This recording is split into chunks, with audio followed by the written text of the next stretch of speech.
Today I'll be sharing this recipe for Satin balls. Satin balls are recommended quite frequently by veterinarians, canine nutritionists, dog trainers, for dogs who need to gain some weight in a healthy way.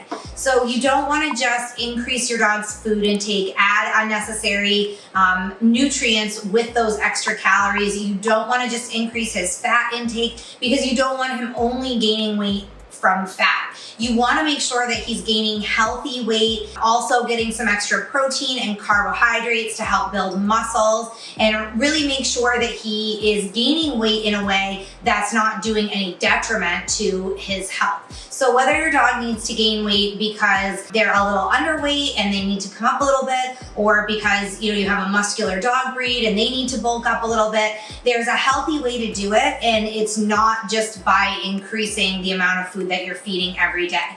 So Satin balls are recommended quite often. As I mentioned, this recipe is packed with protein. It also has some healthy fats and some carbohydrates and is balanced to be able to be added to your dog's current food. So you aren't gonna just switch him to eating these Satin balls all the time. You're gonna add these to his diet as an addition to his meals or as treats throughout the day.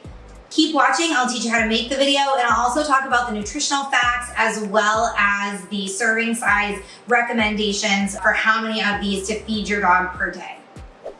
Satin balls are meant to be served raw. When you're making raw food for humans or dogs, and it includes any kind of meat, you want to be sure that you're really strictly following safe handling practices, because there is the possibility of contamination and you or your pet getting sick. So I recommend wearing some disposable gloves while you're making this, because you are going to be mixing this with your hands. So the first thing that I have here is 1 pound of ground beef. You want it to be 75 to 80% lean at the most. And just keep in mind, as I said, with raw meat, I'm not touching it with my hands. You want to make sure it doesn't touch any surfaces in your home. That's why I had it on the plate.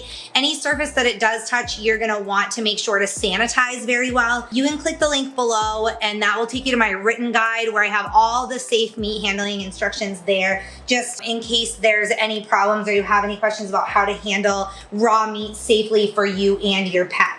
So there's 1 pound of ground beef. I'm gonna add 1 1/3 cups of total cereal. Yes, it has to be total cereal. No, it can't be cornflakes or anything similar that looks similar. It has to be total cereal.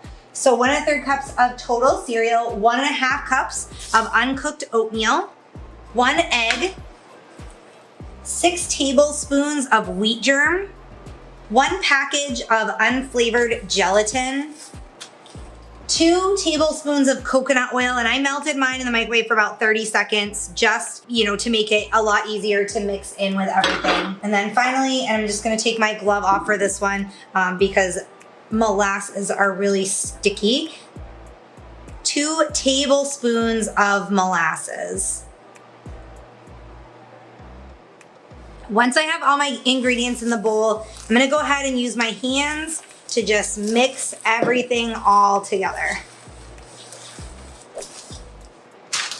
Now I am going to take a baking pan lined with parchment paper, and I'm gonna make small balls about the size of a golf ball.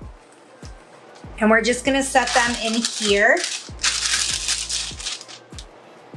I am going to refrigerate these because I will feed them to my dogs within the next 3 days. They will keep in the refrigerator. You can just cover this sheet with saran wrap or plastic wrap, and they'll be good in the refrigerator for up to 3 days. If you're not going to use them within 3 days, or you want to make an extra large batch so that you don't have to make them very often, you can do that as well, and you can freeze them. What you're gonna do is line a baking pan or a cookie sheet with parchment paper. You'll put your balls on there and make sure that they don't touch each other because they will freeze together. So you just put your Satin balls on there and stick them in the freezer on the sheet. Wait until they're frozen completely, so it should take a few hours. Wait until they're completely frozen, take them out, and once they're completely frozen, you can stack them in any kind of airtight container, throw them in Ziploc bags, that would work, and then just store them in in your freezer, and they should be good in the freezer for up to 3 months.